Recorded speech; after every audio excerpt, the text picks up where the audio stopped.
ರಾಜ್ಯದ ಗೃಹಲಕ್ಷ್ಮಿ ಯೋಜನೆಯ ರೊಕ್ಕಕ್ಕಾಗಿ ಕಾಯ್ತಾ ಕುಳಿತಿದ್ದವರಿಗೆ ಕೊನೆಗೂ ಸರ್ಕಾರ ದೊಡ್ಡ ಸಿಹಿ ಸುದ್ದಿಯನ್ನ ಕೊಟ್ಟಿದೆ.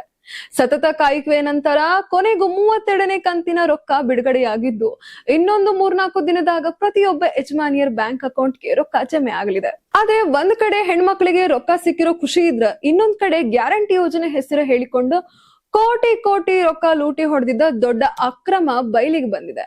ಗ್ಯಾರಂಟಿ ಪ್ರಾಧಿಕಾರ ಉಪಾಧ್ಯಕ್ಷ ದಿನೇಶ್ ಗೂಳಿಗೌಡ ಅವರು ಕೊಟ್ಟ ಮಾಹಿತಿ ಪ್ರಕಾರ ಈ ಕಂತಿಗಾಗಿ ಸರ್ಕಾರ ಬರೋಬ್ಬರಿ 2443 ಕೋಟಿ ರೂಪಾಯಿ ಬಿಡುಗಡೆ ಮಾಡಿದೆ. ಇನ್ನ ಡಿಬಿಟಿ ಮೂಲಕ ನೇರವಾಗಿ ಬ್ಯಾಂಕ್ಗೆ ರೊಕ್ಕ ಜಮೆ ಆಗಲಿದ್ದು, ಈ 32ನೇ ಕಂತು ಸೇರಿದ್ರೆ ಕಾಂಗ್ರೆಸ್ ಸರ್ಕಾರ ಬಂದಾಗಿನಿಂದ ಯಜಮಾನಿಯರಿಗೆ ಸಿಕ್ಕ ಒಟ್ಟು ರೊಕ್ಕ ಬರೋಬ್ಬರಿ 64,000ಕ್ಕೆ ಏರಿಕೆಯಾಗಿದೆ.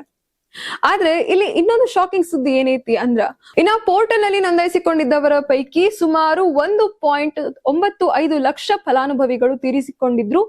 ಅವರ ಖಾತೆಗಳಿಗೆ ಅಕ್ರಮವಾಗಿ ಸುಮಾರು 115 ಕೋಟಿ ರೂಪಾಯಿ ಜಮೆಯಾಗಿದ್ದನ್ನ ಅಧಿಕಾರಿಗಳು ಪತ್ತೆ ಹಾಕ್ಯಾರ. ಇನ್ನ ಇದಕ್ಕೆ ಬ್ರೇಕ್ ಹಾಕಲಿಕ್ಕೆ ತೀರಿಕೊಂಡ್ರ 15 ದಿನಗಳೊಳಗ ಹೆಸರು ತೆಗೆಯೋ ಖಡಕ್ ರೂಲ್ಸ್ ಅನ್ನ ಸರ್ಕಾರ ತಂದೈತಿ. ಇನ್ನ ಉಚಿತ ಕರೆಂಟ್ ತಗೊಂಡು ಅದನ್ನ ಬಿಸ್ನೆಸ್ ಉದ್ದೇಶಕ್ಕೆ ಬಳಸಿಕೊಳ್ತಾ ಇರೋರ ವಿರುದ್ಧ ಕೂಡ ಈಗ ಸರ್ಕಾರ ಆಕ್ಷನ್ ತಗೊಳಕ ರೆಡಿ ಆಗೈತೆ. ಇನ್ನೊಂದು ಕಡೆ ಅನ್ನಭಾಗ್ಯ ಯೋಜನೆಯಾಗ ಅಕ್ಕಿ ಬದಲು ರೊಕ್ಕ ಕೊಡ್ತಿದ್ದ ಪದ್ಧತಿಗೆ ಗುಡ್ ಬೈ ಹೇಳಿ ಶೀಘ್ರವೇ ನೇರವಾಗಿ ಇಂದಿರಾ ಕಿಟ್ ಕೊಡಕ ಸರ್ಕಾರ ಪ್ಲಾನ್ ಮಾಡೈತಿ.